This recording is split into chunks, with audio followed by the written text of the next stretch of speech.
News नशा, आदत हर खबर की।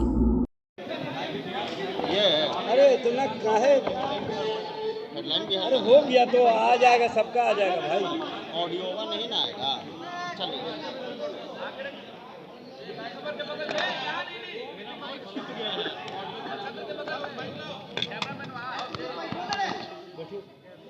ठीक। क्यों आप सब बीते कुछ हफ्तों से बिहार में लगातार चल रही बदल रही घटनाक्रम से वाकिफ हैं। आपका मैं तो मान लूंगा, मैं उधर ही देखूंगा, लेकिन उनके बारे में क्या कहूँ जो कभी इधर देखते हैं कभी उधर देखते हैं। मेरा मानना है कि थोड़ी चीजें ऐतिहासिक परिप्रेक्ष्य में बात की जाए। माननीय मुख्यमंत्री जो तब भी मुख्यमंत्री थे 2022 में, अब भी हैं, जब उन्होंने लालू जी और हमारे नेता तेजस्वी जी को अप्रोच किया कि हमारी पार्टी को भाजपा तोड़ने की कोशिश कर रही है, मैं बड़ा परेशान हूँ, असहज हूँ। आप सब जानते हैं लालू जी तेजस्वी जी विशाल हृदय है, उनको लगा ये तो हमारे ही परिवार का हिस्सा है, एक वक्त इनको प्रोटेक्ट किया है। लेकिन तेजस्वी जी की एक शर्त थी और वो शर्त साफ थी, अगर हम आपके साथ आते हैं तो मेरी पहली प्राथमिकता होगी बिहार के युवाओं को रोजगार देने की, नौकरी देने की, क्योंकि 10 लाख नौकरी का वादा हमारे मैनिफेस्टो में था, हमारे संकल्प में था, हमारी प्रतिबद्धता में था। नीतीश जी, माननीय मुख्यमंत्री जी 17 बरस अलग से भी शासन किए।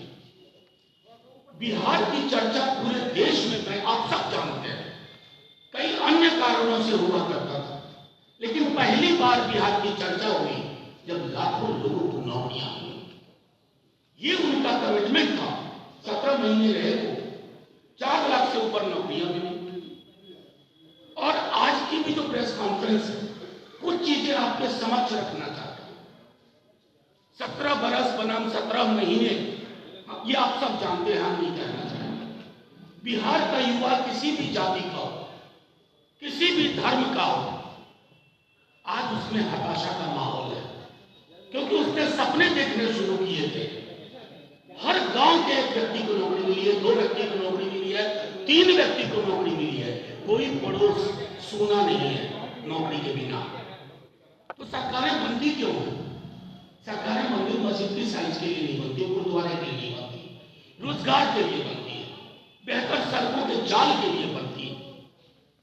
आरक्षण के प्रति जो हमारी प्रतिबद्धता थी, उसके लिए पहले जातिगत जनगणना होगी। नीतीश जी तो पहले भी मुख्यमंत्री थे, जातिगत जनगणना क्यों नहीं हुई?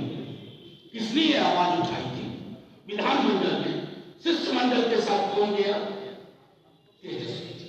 खैर, उसके बाद आरक्षण का दायरा बढ़ा 65%, और लगातार मांग रही उनकी कि केंद्र ढुलमुल रवैया न अपनाए, इसे 9वीं अनुसूची में शामिल है।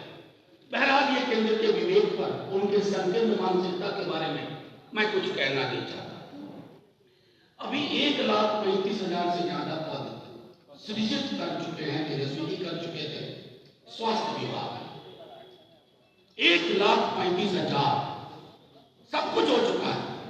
बस मैं माननीय मुख्यमंत्री जी से आग्रह करता हूं कि सिर्फ ये तेजस्वी का विजन था, इसलिए इसको खारिज ना करें। बिहार के युवाओं को स्मरण करें और इन 1,35,000 नौकरियों पर 2 महीने के अंदर सारी प्रक्रिया पूरी करें।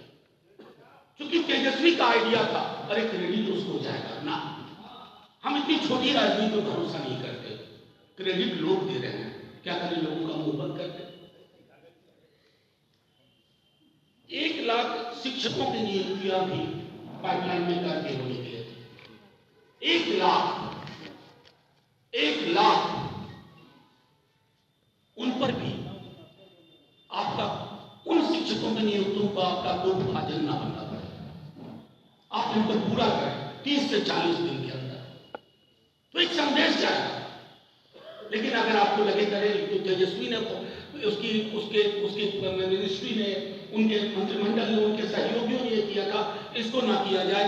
इस प्रक्रिया और इस मानसिकता से माननीय मुख्यमंत्री जी आप बाज आए।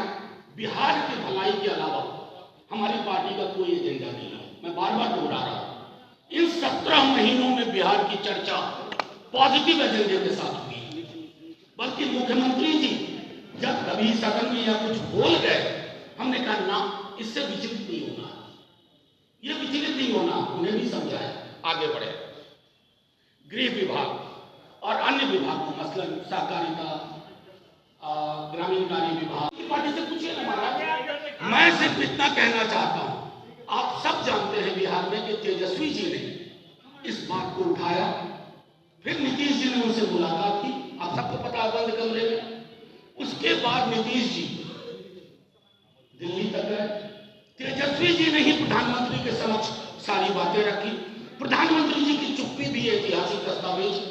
और उसके बाद जो कुछ हुआ, जनगणना संपन्न हुई, कोर्ट में कौन गया था मुझे बताइए? भाजपा गई थी ना। सॉलिसिटर जनरल कौन है? कौन अपॉइंट करता है सॉलिसिटर जनरल? वो क्यों गए थे? रोकने के लिए। तो बच्चा बच्चा जानता है, और बच्चों की बच्चा बच्चा जानता है, तो हमें कहने की जरूरत नहीं है। Thank you.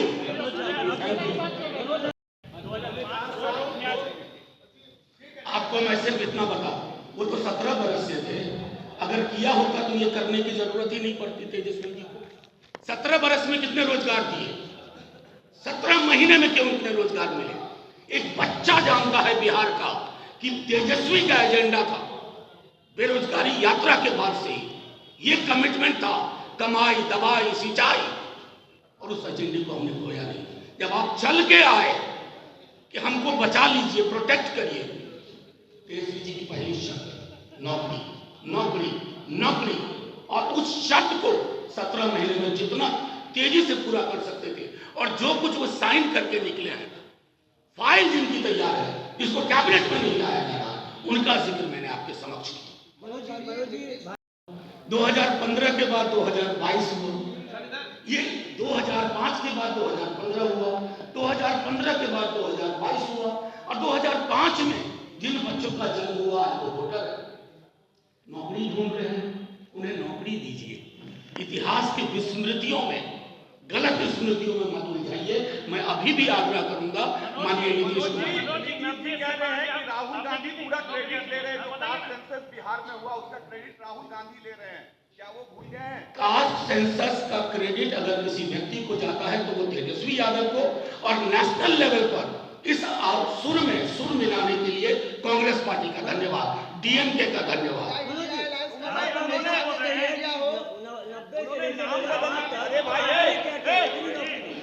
नाम बदलने को लेकर नाम रखा गया था इंडिया अलायंस, जो नाम रखा गया था इंडिया है, नाम को लेकर भी नीतीश जी ने कहा।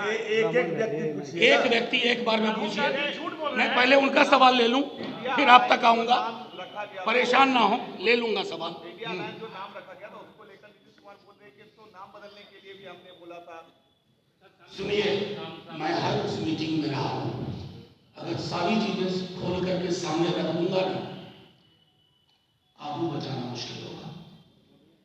एक सवाल और है, नहीं, एक व्यक्ति से एक सवाल। हाँ, राहुल गांधी ने कल कहा कि मेरे कहने पर लागू हो जाते करना। मैं देखिए, नहीं, झूठ मत बोलिए। झूठ और सच के बीच में स्केल पे बहुत सारे प्रस्थान बिंदु हैं। हमने यह मांग उठाई, इस मांग को देश में ट्रैक्शन मिला, और मैं क्रेडिट दूंगा कांग्रेस पार्टी और डीएमके को, जिन्होंने इसके साथ अपने को संबद्ध किया। क्रेडिट वार नहीं सरकार चली गई क्या?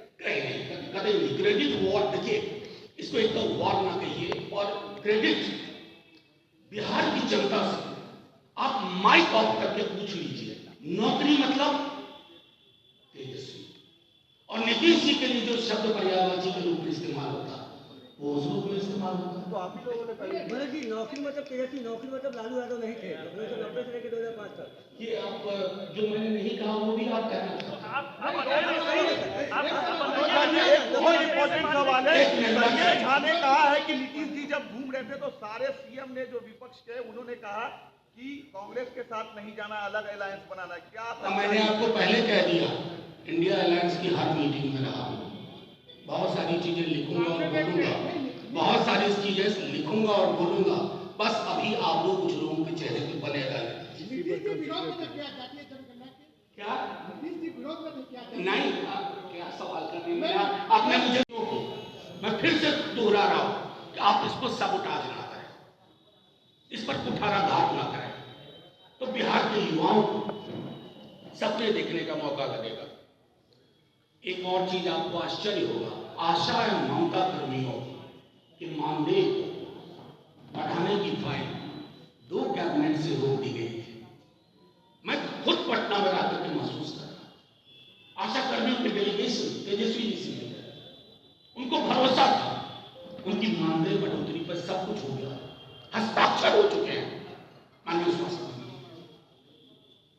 लेकिन क्या बता रहा है, तेजस्वी से न प्रॉब्लम थी, वो भी क्या प्रॉब्लम थी कोई नहीं जानता, आज तक आप नहीं बोल पाए कुछ भी। आशा और ममता कर्मियों के लिए क्यों कर रही है व्यवहार? उनका घर कैसे चलेगा? अब तेजस्वी जी से राजनीतिक लड़ाई लड़ी, अरे वो तो उस मिट्टी के बने हैं, झुकेंगे नहीं, लालू जी के बेटे। लेकिन आशा ममता कर्मियों का जो मानदेय बढ़ चुका है उसको रोकने की कोशिश न करें। आप सबने देखा होगा बीते दिनों मोइनुल हक स्टेडियम गए थे, सारा कुछ उसका प्रोसेस हो चुका है। मोइनुल हक स्टेडियम का कई हॉस्पिटल्स की काया पलट की सारी प्रोसेस हो चुकी है। 5 स्टार होटल्स को लेकर के, निवेश को लेकर के कई सारी चीजें हो चुकी थी। इसको सिर्फ इसलिए मत रोक दीजिएगा मुख्यमंत्री जी कि ये सपना तेजस्वी का था, ये सपना बिहार का। तेजस्वी जी ने उस पर मोहर लगाई, उनकी मोहर को सिर्फ इसलिए खारिज ना कर दीजिए कि आप इस इधर पे देखते देखते उधर पे हो गए। ये फैसला संभवतः आपका ना रहा हो, स्वेच्छा से फैसला लेने के आप संभवतः समर्थ हैं या नहीं मैं नहीं जानता, लेकिन ये जरूर जानता हूं कि कई नेतानुमा अधिकारी और कई अधिकारी-नुमा नेता क्या क्या फैसले करवा लेते हैं। इन फैसलों से आपका फासला बढ़ता है लोगों के साथ। 17 बरस आप रहे, अगर नियुक्तियां आपने की होती है तो इतनी पाइलअप ना होती। क्यों लाखों की नियुक्तियां हुई? क्योंकि पाइलअप थी, आपके विजन में वो नहीं था, आपके दृष्टिकोण में नहीं था, आपके स्वभाव में नहीं था, आपके चरित्र में नहीं था। अब सब चीजें रास्ते पर ले आए, आप निकल गए। किस दबाव में, किस डर में, किस भय में, किस खौफ में, ये विश्लेषण पत्रकार करेंगे, बिहार की आम जनता करेगी। लेकिन एक लेट मी फिनिश, मुझे खत्म करने दीजिए। नहीं, कहानी नहीं है ये, बिहार के युवाओं का तथ्य है। नहीं, आप मुझे पहले अपनी बात खत्म करने दीजिए। इतना संवाद का स्तर बना है। हाँ, मैं सिर्फ ये कहना चाहता हूँ, पॉलिटिकल लड़ाई लड़िए, लेकिन पॉलिटिकल लड़ाई के साथ साथ बिहार के हक और हकूक को, लाखों लोगों के रोजगार बाधित न करिए, क्योंकि ये रोजगार तेजस्वी जी सत्ता में रह करके अगर दे रहे हैं तो सड़क पर रह करके भी आपको मजबूर कर देंगे। बस इतना मुझे कहना था। और आज की प्रेस कॉन्फ्रेंस इसी से सीमित है। मैं आपसे आग्रह करूंगा, आज की प्रेस कॉन्फ्रेंस से उत्पन्न मुद्दों पर आप मुझसे सवाल करें। और आप हमसे जुड़े रहने के लिए सब्सक्राइब करें YouTube पर, फॉलो करें Twitter पर और लाइक करें Facebook पर। और ज्यादा जानकारी के लिए आपको टाइप करना होगा सिर्फ न्यूज़ नशा।